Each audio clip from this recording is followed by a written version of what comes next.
मुझे लगता है 6-8 महीने पहले किसी सलाहकार ने उनको सलाह दी होगी कि झूठ बोलो तो बार बार बोलो, बार बार बोलो, बार बार बोलो। अभी तक वो अपने मुख्यमंत्री का चेहरा घोषित नहीं कर सके हैं। ये बेरोजगारी ऐसे जो भ्रष्टाचारी लोग हैं या जो इनके एजेंट हैं, कमीशन एजेंट है, उनके लिए है। आम आदमी को काम करने के लिए काम पर्याप्त है।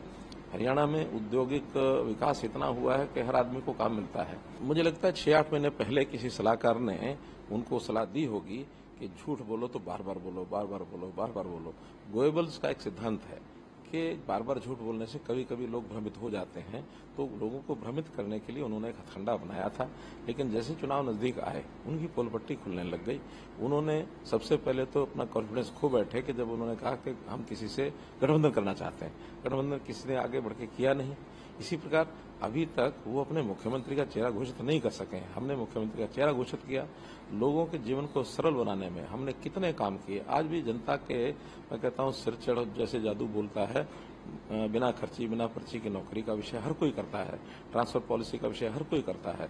घर बैठे लोगों की पेंशन बनती है, हर कोई बोलता है। आयुष्मान कार्ड की इतनी भारी जो एक छूट दे करके और स्वास्थ्य का जो बीमा मोदी जी ने कराया वो हर कोई बोलता है। लोगों को मकान मिले, हर कोई बोलता है। किसान जो है उसको घर बैठे और उसका मुआवजा भी मिलता है, पहले की अपेक्षा कई गुना ज्यादा मिला है। उनकी फसल का दाम घर बैठे मिलता है। 24 फसलें हम एमएसपी पर खरीद रहे हैं। कितने ही विषय बताए जा सकते हैं। कौशल रोजगार के नाते हमने नौजवानों को कुशलतापूर्वक कौशल उनका बढ़ा करके उनको, चाहे प्राइवेट नौकरी है, चाहे सरकारी है, इवन विदेश में भी हम लोगों ने अपना फॉरेन कोऑपरेशन डिपार्टमेंट के माध्यम से ओवरसीज प्लेसमेंट सेल बना करके विदेश में भी लोग भेजने शुरू किए।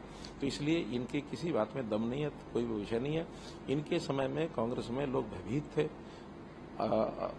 अत्याचार से पीड़ित थे, और कितने अत्याचार खास करके अनुसूचित जाति के ऊपर हुए वो आज भी गिने जाते हैं। लोग एक एक करके टिप्स पर याद करते हैं।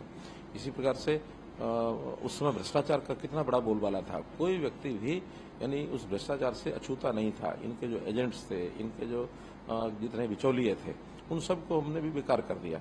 और इसी उनकी बेकारी के कारण से वो अपने आकाओं के कान भरते हैं। हरियाणा में बेरोजगारी होगी, बेरोजगारी हो गई। ये बेरोजगारी ऐसे जो भ्रष्टाचारी लोग हैं या जो इनके एजेंट हैं, कमीशन एजेंट है, उनके लिए है। आम आदमी को काम करने के लिए काम पर्याप्त है। हरियाणा में औद्योगिक विकास इतना हुआ है कि हर आदमी को काम मिलता है। और केवल अब पहले तो केवल गुरुग्राम में, मैं कह सकता हूं फरीदाबाद में, आज तो एनसीआर के सब जिलों में, और एनसीआर नहीं, जीटी रोड के ऊपर सब जिलों में, इधर हिसार सिरसा तक सब तरफ उद्योग ही उद्योग हैं। मेरा तो ये कहना है कि जितना इस 10 साल में लोगों ने एक ईज ऑफ लिविंग के नाते राहत महसूस की है, वो पिछले 10 साल का कांग्रेस का राज सुन करके या उसका आभास करके थर-थर कांपते हैं। तो सर, आपको लगता है कि रही है, लेकिन सवाल ये है कि राहुल गांधी की अगर बात करें या अन्य लीडर की बात करें, इस बार भी उन्होंने खटाखट ऑफर दे दिया है।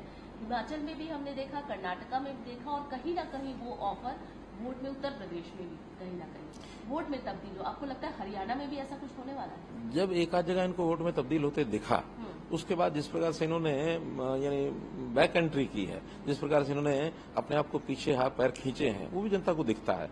आज हिमाचल प्रदेश में उन्होंने बिजली के बिल लेने शुरू कर दिए जो मुफ्त किए थे। आज उन्होंने जो उनको हिम स्वास्थ्य योजना जो थी, ठीक से योजना का नाम मुझे ध्यान नहीं आ रहा, वो भी 3 दिन पहले उन्होंने वापस ले ली कि हमारे ऊपर आर्थिक दबाव इतना है, हम केवल सरकारी अस्पतालों में तो फ्री इलाज देंगे, प्राइवेट अस्पतालों में नहीं देंगे। आखिर उन्होंने शुरू तो सबके लिए किया था। और इसी प्रकार से ओपीएस की बात और एनपीएस की बात वो करते रहे। उन्होंने ओपीएस कहीं आज तक लागू की नहीं है। हमने एनपीएस की बजाय अब यूपीएस कह दिया है, यानी यूनिफाइड पेंशन स्कीम, जिसके अंदर प्राय वही लाभ जो ओल्ड पेंशन स्कीम में थे, वही लाभ यूनिफाइड पेंशन स्कीम में भी मिलेंगे। तो इसलिए अब हर किसी को पता है कि भारतीय जनता पार्टी के शासन जहां जहां है, जो करना होता है वही कहते हैं। हम अपने बजट का हिसाब लगाए कहते हैं, बिना बजट के हिसाब लगाए कभी कहते नहीं है। और ये वोटों को भ्रमित करने के लिए इस प्रकार के जो विषय छोड़ते हैं। विषय अब तो नेताओं के कहने का नहीं रहा, अब तो जनता क्या समझती है विषय वो है।